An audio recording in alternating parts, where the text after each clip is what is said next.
Hi friends, நான் கருவாட்டு குழம்புக்கு இப்போ ரெடி பண்ணிக்கிட்டு இருக்கேன். எப்படி வைக்கணும்னு வீடியோ பாருங்கள்.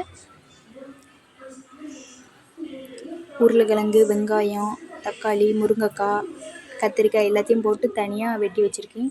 அதுக்கப்புறம் தனியாக பொரிக்காஞ்சட்டியில் எண்ணெய் ஊற்றி கருவாடை வதக்கினேன்.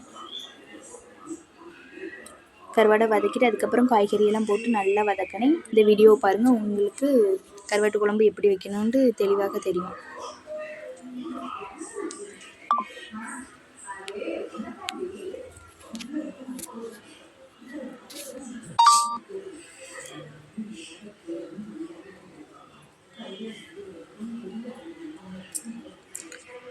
நல்லா எண்ணெய் நல்லா கொதிக்கல. அதுக்கப்புறம் மசாலாவை அரைச்சி வச்ச தேங்காய், சீரகம், உள்ளி மசாலாவை மேலே போட்டுட்டு அதுக்கப்புறம் நல்லா வதக்கணும்.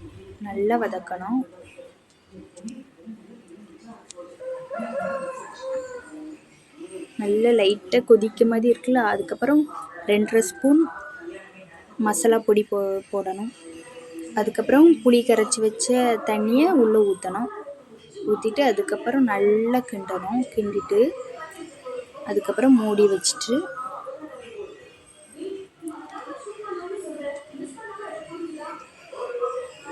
நாங்கள் சாப்பிட்டு முடித்தோடனே தான் நான் வீடியோ எடுத்து பார்த்துக்கிடுங்க. லாஸ்ட்டாக கருவாட்டு குழம்பு ரெடி ஆகிட்டு நல்லா டேஸ்ட்டாக இருந்து பார்த்துக்கிடுங்க. தாளிசம்லாம் பண்ணி முடித்ததுக்கப்புறம் வீடியோ எடுத்தேன். சாப்பிட்டு முடித்தோடனே தான் லாஸ்ட்டு வீடியோவை எடுத்தேன். நல்லா டேஸ்ட்டாக இருந்து கருவாட்டு குழம்பு. உங்களுக்கு பிடிச்சிருந்தா லைக் பண்ணுங்கள்.